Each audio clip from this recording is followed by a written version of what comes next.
जनवरी 630 AD. Rajasthan की रात आग से रोशन थी।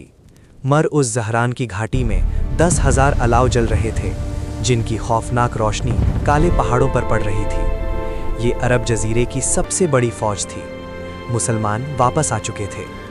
आग के समंदर के बीच खड़ा अंधेरे उफक की तरफ देखता हुआ एक शख्स इस लम्हे की हैरानी को सबसे बेहतर समझता था।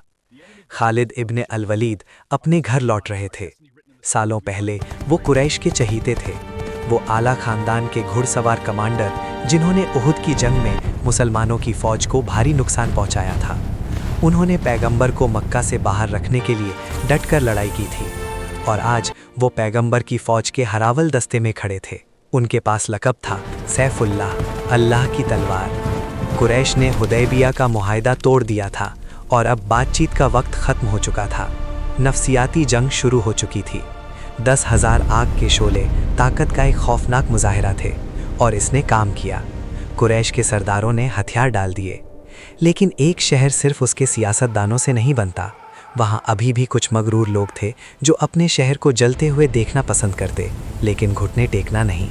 पैगंबर मोहम्मद ने एक सख्त आदेश दिया, कोई खून खराबा नहीं होगा। जब तक तुम पर हमला ना हो तुम तलवार नहीं उठाओगे, तुम शांति से दाखिल होगे। मुकम्मल कंट्रोल के लिए पैगंबर ने फौज को 4 टुकड़ियों में बांट दिया। वो एक साथ चारों तरफ से शहर में दाखिल होंगे। ना कोई भाग सकेगा, ना ही कोई मिलकर मुकाबला कर सकेगा।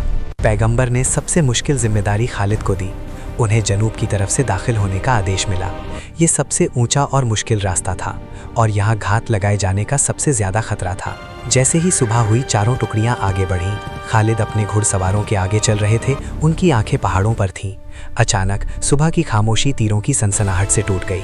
खंडामा की पहाड़ी पर कुरैश के कुछ लड़ाके जमा थे। उनकी क़यादत इक्रिमा इब्ने अबी जहल और सफ़वान इब्ने उमैया कर रहे थे, खालिद के पुराने दोस्त। उन्होंने पतला रास्ता रोक लिया और खालिद की फ़ौज पर तीर बरसाने लगे।